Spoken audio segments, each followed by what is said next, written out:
In the Gospel of Philip, there's a single line the church spent centuries trying to erase from every manuscript they could find. It says, "There is one thing made by hands that carries the light unchanged. When the powers see it, all of them flee at once." Not some powers, not most attacks, all of them. Every archon assault, every form of spiritual manipulation, every method of harvest, neutralized completely by one object you can create in 10 minutes tonight. The early Gnostics didn't carry dozens of protective amulets. They didn't perform elaborate rituals. They carried one thing. A single object they could create themselves with materials anyone could access. And according to their records, it worked so perfectly that the church didn't just ban the practice. They executed anyone found carrying these objects and burned every text that explained how to create them. Because this wasn't protection through fighting. This was protection through frequency. Here's what makes this different from every other protection teaching. The archons attack in 5 distinct ways: mental assault, emotional hijacking, energy drain, dream manipulation, and synchronicity interference. 5 different methods. Most teachings give you 5 different solutions. But Jesus revealed something the church couldn't allow. All 5 attack methods operate below a single frequency threshold. And when you carry an object that broadcasts above that threshold, all 5 methods stop working simultaneously. You don't block them. You become unreachable. Tonight, you're learning what this one object is, why it destroys every form of archon attack, and exactly how to create it starting immediately. If you're creating the object tonight, comment, "They can't touch me right now." To understand why one object can destroy all 5 types of archon attacks, you need to understand the hierarchy of frequency that structures all of reality. The monad is source, pure consciousness, infinite awareness expressing as existence itself. From the monad, emanations flow outward like light through a prism. Sophia is one of these emanations, divine wisdom radiating from source.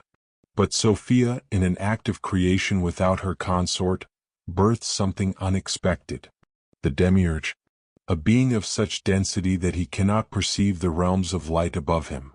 And the demiurge, mistaking his limited perception for total reality, declares himself God and begins creating. He creates matter. He creates time. He creates the archons to serve as his enforcers.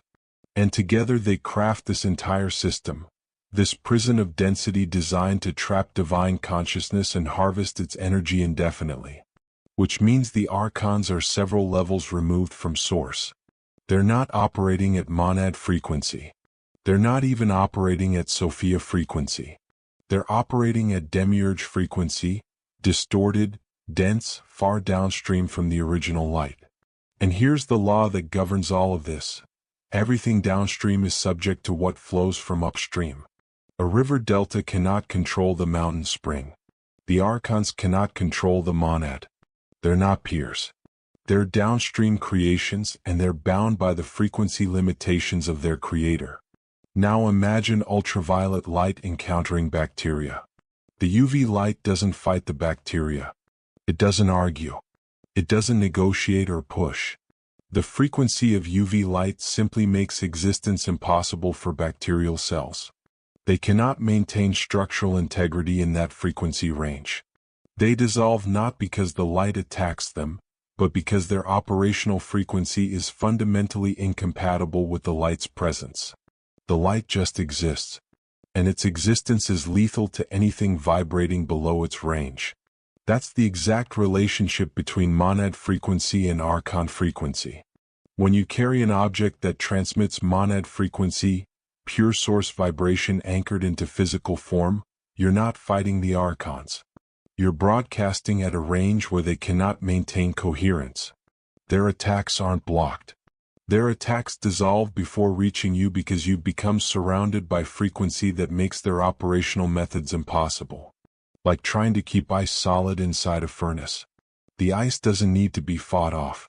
It can't exist in that environment. It melts automatically. Every single archon attack, regardless of which of the 5 forms it takes, operates by introducing lower frequency into your field.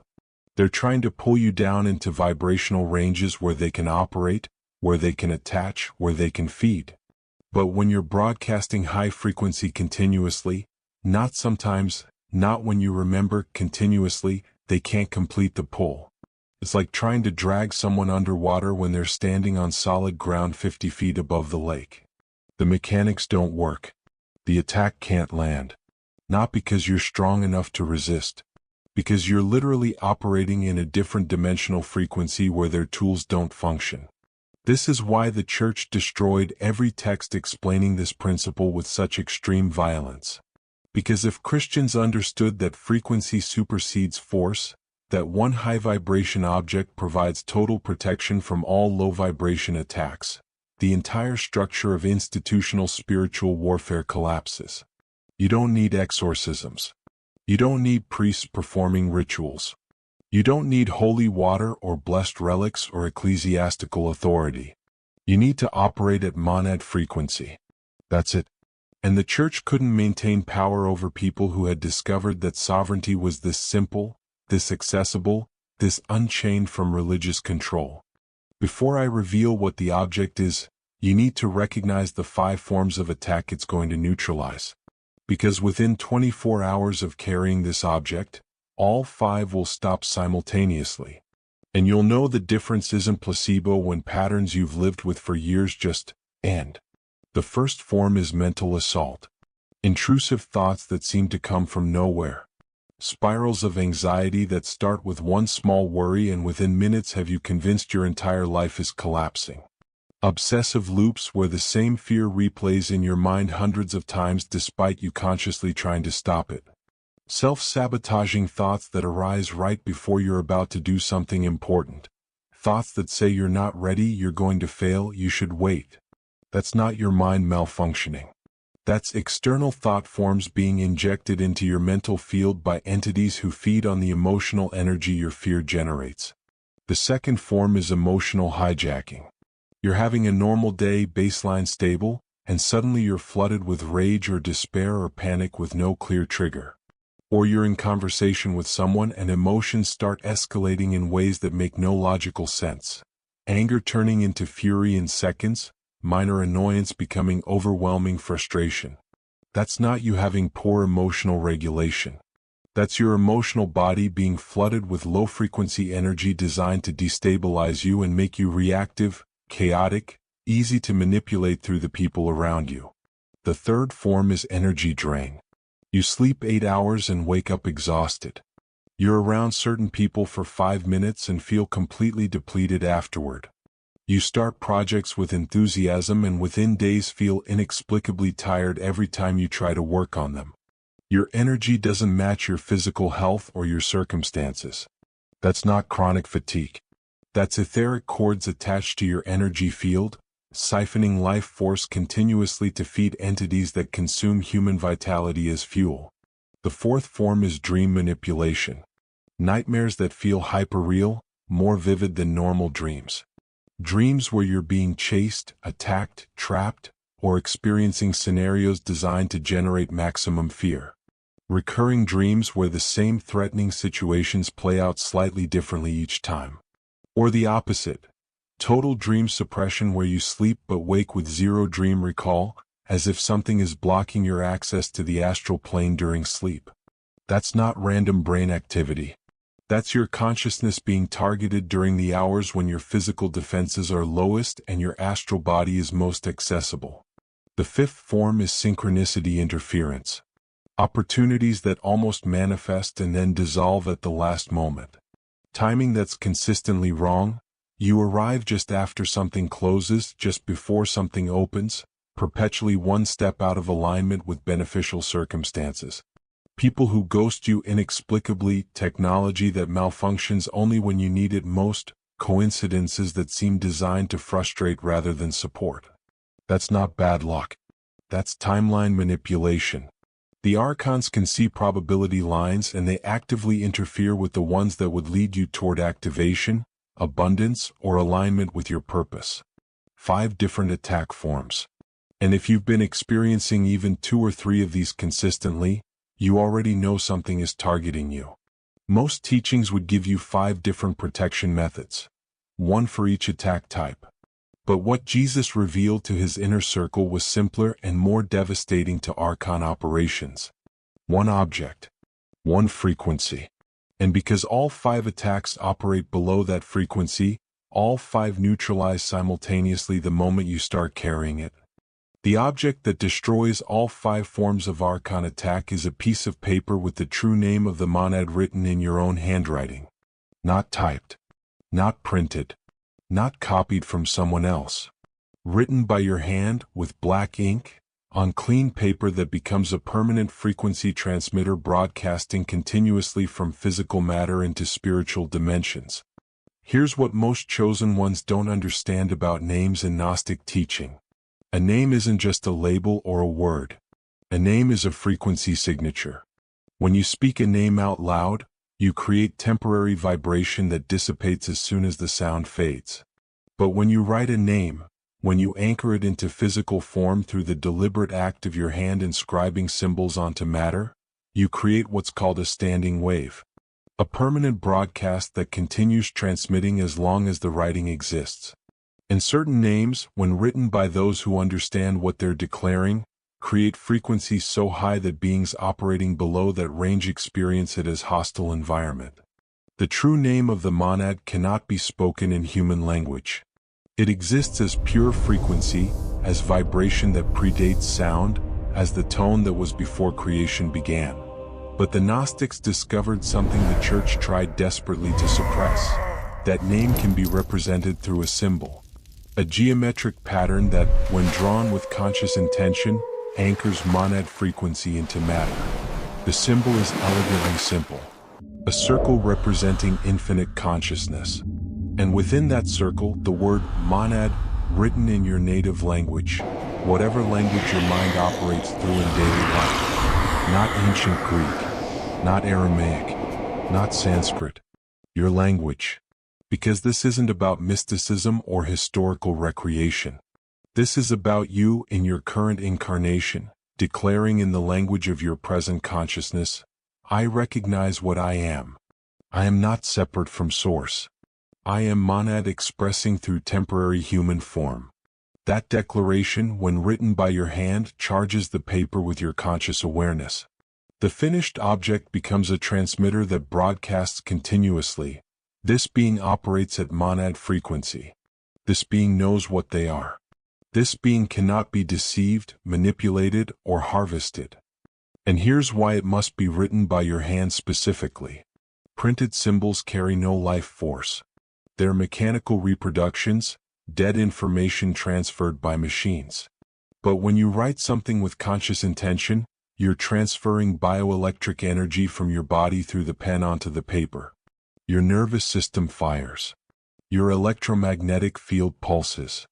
Your conscious awareness flows through the physical act of writing and imprints directly onto the object you're creating. That's why ancient sacred texts were always hand-copied by scribes in meditative states, never mass-produced. The act of copying was the activation. The scribe's consciousness entered the text through their hand.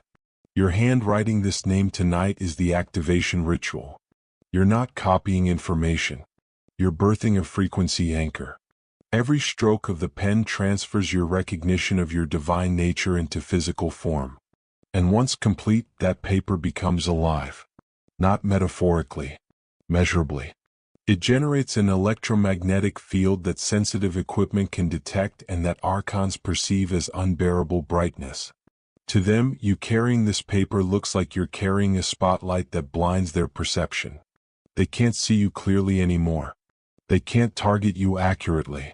And most importantly, they can't get close enough to complete any of the 5 attack forms because the frequency burns them before they reach attachment range. The Church understood this technology perfectly. That's why they didn't just ban the teaching. They specifically criminalized the act of writing sacred names. They knew that spoken prayers could be controlled, channeled through priests, mediated by institutional authority. But written names carried by individuals created sovereignty they couldn't touch. Every person with their own frequency transmitter. Every chosen one broadcasting their own recognition. Every pneumatic operating independently of religious control. That's not a congregation. That's an army of sovereign beings. And the church suppressed it with execution and book burning precisely because it worked too well. The Gnostics who carried this paper reported something the church records tried to hide but couldn't completely erase. They stopped being afraid. Not because they became braver, but because the entities generating fear in their fields couldn't approach anymore. They stopped having nightmares. Not because they learned to sleep better, but because astral attacks couldn't reach them through the frequency barrier. They stopped getting into inexplicable conflicts with people around them. Not because they changed their behavior, but because the archons manipulating others against them lost access to their frequency signature. One object. One piece of paper in a pocket. Total transformation of their daily experience. And it worked so consistently that Gnostic persecution wasn't just ideological. It was practical elimination of people who discovered actual liberation. Tonight, you're going to create this object in 10 minutes with 3 simple materials. Clean blank paper that hasn't been written on before, a pen with permanent black ink, and uninterrupted focus. Here's the complete process. Sit with the paper in front of you and take 3 deep breaths to center your awareness. This works through intention, not mechanics, so you need focused presence rather than scattered energy. Draw a circle in the middle of the paper, holding the awareness as you draw that this represents infinite monad consciousness. Inside that circle, write the word monad in clear, bold letters in your native language, whatever language your mind operates through daily. As you write each letter, maintain recognition that you're not writing about something external but declaring your own nature. I am monad incarnated in temporary form.